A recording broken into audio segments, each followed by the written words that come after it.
How effective is the combination of your main product and ancillary tasks? While completing my film, I then began to focus on both my poster and review. As a class, we spent many lessons on photography to help with the poster so we could give it a professional look. We also researched short film posters so we could get a broad understanding of what it should look like. I think researching film posters helped me personally because it allowed me to create some form of structure to my own poster.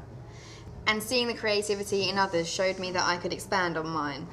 When photographing what I needed, I came across some difficulty as I had a strong idea of what I wanted in my poster. However, with the knowledge I had gained from previous lessons, I was able to adapt my subjects or objects to the light and surroundings so that I could take a professional and usable photograph. With the use of fireworks, I was able to manipulate my photograph so I could create a piece of work that highly resembled a poster. Fireworks allowed me to enhance my creativity due to the amount I could do to my photos, like change colour or position, remove all background clutter, change the transparency of photos, and much more. Once my poster was complete, I then uploaded it to my blog with no trouble. When it came to creating the review, I researched many websites such as Little White Lies, Film 4 and the BBC. I also YouTubed Mark Commode so I could create a broad idea of how reviews should be delivered. I decided I wanted my review to have a chatty, informal tone and thought Film 4 was the best for that. I was given the basic layout for the Film 4 website and built upon that. My review was developed in Publisher, which made it much more simpler for me to create the whole file. I think both ancillary tasks achieved the effect that I wanted when it came to audience viewing due to the work and research that went into creating them. In what ways does your media product use, develop or challenge forms and conventions of reels? When creating my film, I decided to follow the typical conventions of most short films and use title music at the start. I began with a close-up of the eyes to make my audience feel some form of tension, like in Spin, which influenced me due to the use of close-up shots.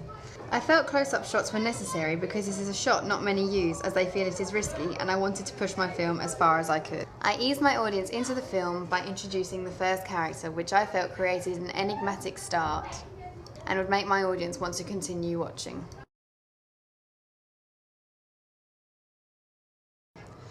I used black and white while the monologue was being delivered, as I felt it gave my film a look of antiquity and also helped to show the age and status of my female subject. Black button influenced me, as there is obvious status between the two characters through how they delivered their lines, so I wanted to make the status of my subject obvious through the delivery of her lines and what she said. I incorporated a lot of transitions into my film because I felt they made it more enjoyable to watch and made the editing appear more seamless. When I showed it to my class, I was told it would improve my film and help push it into the higher grades. I kept them basics such as fade in and out, as I still wanted my film to look credible. I juxtaposed an older character who was in black and white with a younger character who was in colour to try and show the audience how my character has changed as the time has gone on. The black and white was to suggest her feeling towards ageing, and that it makes her feel inadequate and dull, whereas when she was younger she was carefree and interesting. Like in About a Girl, I wanted my film to cut from monologue to past experiences. When I watched About a Girl, the fact that I wasn't just watching a monologue kept me interested, so I thought it would be best for my film.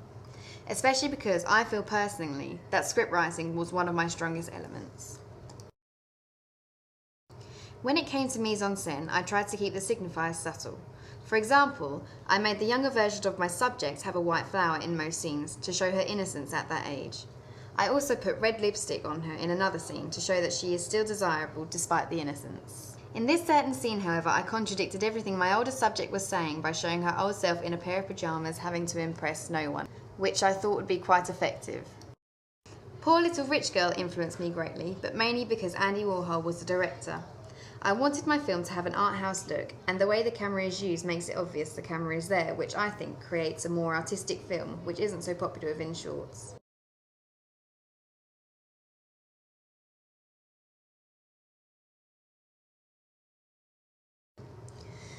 When I was given the camera, I began exploring what I could do to manipulate the screen and change the qualities of the film.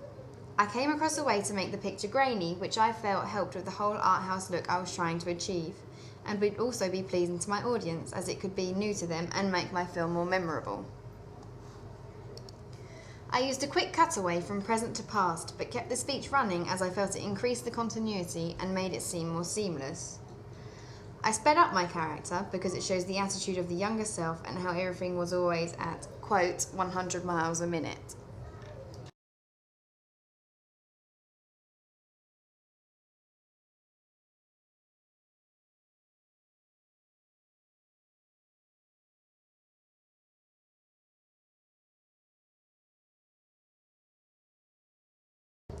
I think throughout my film is quite enigmatic until the end, where there is a twist like in many other shorts. The Cat with Hands had the twist that stood out for me the most, as it was very dynamic. After seeing this ending, I was then highly influenced to make the end of my film just as dynamic and hopefully achieve the same effect within the audience.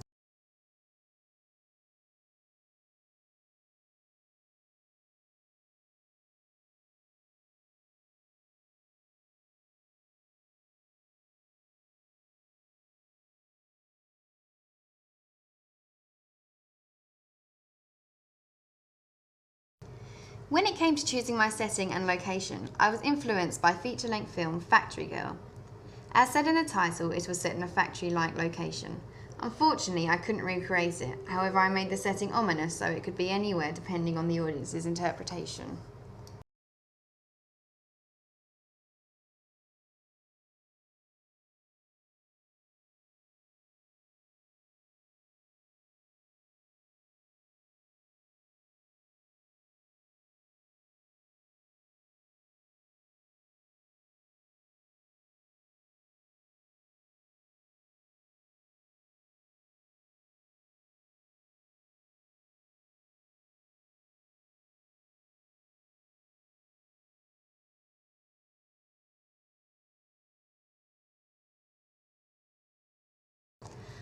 I wanted to create a character that my audience could empathise with, so I began to create a personality much like Holly Golightly in Breakfast at Tiffany's. This film and character influenced me because they are memorable and interesting, and I think that is a key quality when creating a character. I used a slow zoom as I felt it created a more intense moment and kept my audience captivated as they knew something was going to happen, also giving them an omniscient role. I then did a close-up of my subject's hands to show how she was nervous and uncomfortable, which I felt kept building the tension within the audience.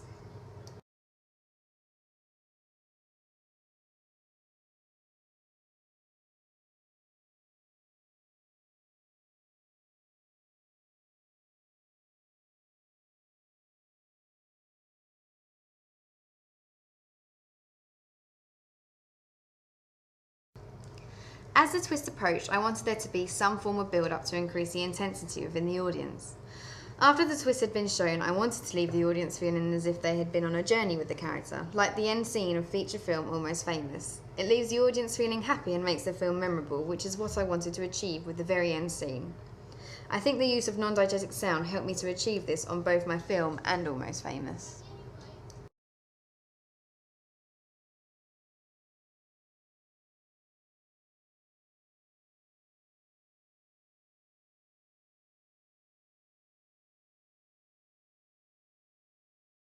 What have you learned from your audience feedback?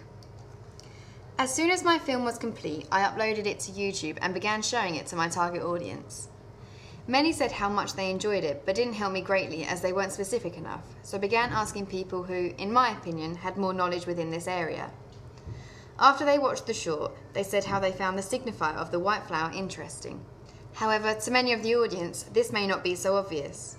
I also learned that some form of twist at the end creates a better reaction from the audience, and also a more interesting film. Many said how clever the script was. However, as I watched people viewing my film, I saw their reactions to what was being said.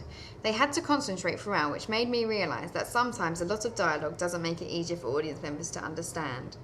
And if I were to create another short film, I should try it with less substance to see if it gets the same reaction. When my film was still in the creating process, we went round as a class evaluating each other's films. When reading my feedback, I realised I was missing a lot of conventions such as mise-en-scène, range of camera shots, and non-diegetic sound. After receiving such detailed feedback, I was able to go back and film more specific scenes that were needed, so that my target audience would find my film enjoyable rather than boring and tedious. How did you use new media technologies in the construction and research, planning and evaluation stages? Throughout this project, I have been able to expand my knowledge on new media technologies. As soon as the research began, we were all introduced to Blogger and were told how everything we did would now be posted on our blog. Using the blog made it much more simple to manage our work, as we could access it at all times and keep track of everything.